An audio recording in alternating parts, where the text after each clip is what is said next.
So if you're learning a new language, you know the real goal isn't just to be understood, right? It's to sound, well, natural, to sound like yourself. But have you ever felt like you're just reading lines from a script? Yeah, there's a really common trap that makes us sound rehearsed. And today, we're going to figure out exactly why that happens and, more importantly, how to fix it. So let me just ask you straight up. When you're in a conversation, does it ever feel like you're just, cutting and pasting phrases you memorized? Does your speech actually flow, or does it feel a little bit robotic? It's a feeling a lot of us have, and it points to a really specific problem in how we learn. Okay, take a look at this example from our source material. The question is super simple, right? It's about running. The answer, though, is something else entirely. I mean, grammatically, it's perfect, but it sounds completely weird and out of place, doesn't it? It's a classic sign of a rehearsed phrase that just doesn't fit the conversation. And here's why it feels so off. As the source points out, if you actually search for chiseled physique, you get pictures of bodybuilders, not marathon runners.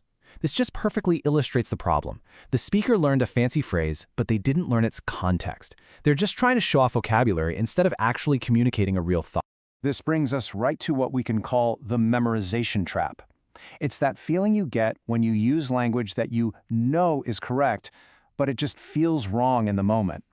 And the root of this problem? It's all in the way we're often taught to learn in the first place.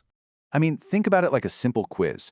What's the capital of France? Paris. You just recall a fact instantly. A lot of us learn new words the exact same way, as these isolated little pieces of information. We memorize a word and its definition, but this method completely misses the most crucial thing for natural speech: context. And this, right here, is the key takeaway. How you learn, how you remember, and how you speak are all tangled up together. If you learn words like a list of facts, you're going to end up speaking like you're reading from one. To sound natural, you need a completely different approach. So this leads us to a really important distinction. A distinction between two totally different ways of approaching a language.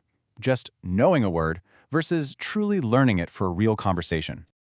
Okay, so on one side, you've got what we call the non-communicative method. This is learning from word lists. This is when your brain is just frantically flipping through some mental dictionary to find that perfect phrase you memorized, and it usually comes out sounding stiff and totally out of place. But then, on the other side, you've got the communicative method. This is about learning language because you've experienced it. You're not just recalling a fact, you're sharing a little piece of your own story, which is exactly why it flows so much more naturally. So, how do we make that shift? How do we get more communicative? Well, the key is to use the tools that your brain already has. We're going to look at two types of memory that are absolutely essential for speaking fluently. First up, you've got your working memory. You can think of this as your brain's CPU, or maybe its active scratch pad. It's the part that lets you hold on to what someone just said, process it, and then start to build your own response, all in real time. It's absolutely vital for the back and forth of any conversation.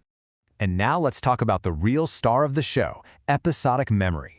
This is your brain's library of personal experiences, your life stories. It's not about dry facts. It's about events, feelings, and personal context. Tapping into this is the secret to making a language truly your own. Okay, so we've got the theory. We need to engage our episodic memory. But how in the world do we actually do that? Well, the source material offers a fantastic and really practical solution: the speaking journal. So the whole point is this. Instead of linking a new word to a definition on a flashcard, you link it to a real memory or an experience from your own life. You basically give that word a home inside your personal story, and that's how it becomes your word, not just some random word you memorized. And the benefits here are just huge. When you link language to your life, you're not just memorizing, you're building these strong connections in your brain. This helps you give more logical, complete answers. It helps you pull out the right word at the right time. It even helps you speak with a more natural rhythm and intonation. And as a bonus, it shows you exactly where the gaps are in the vocabulary you personally need for your life. And here's what it can look like. A speaking journal is really just a dedicated space, a notebook, a document, where you connect new language to topics and memories from your own life. It totally transforms learning a language from this passive act of memorizing into an active process of self-discovery and storytelling. When you get right down to it, this whole approach is about reframing what it means to speak another language. It's not about performing or reciting lines. It's about being able to share your unique story with the world. You know, the source author brings up that Natasha Bedingfield song, Unwritten, and I think it's a perfect metaphor. Your language journey isn't some pre-written script you have to memorize. It's a blank page. You have the freedom to write your own story, to express your own ideas in your own way. So I'll just leave you with this one question. Forget about just being correct. Think about being authentic. When you connect language to your life, you're not just learning words. You're building the tools to tell your own unique story. So what story will your English tell?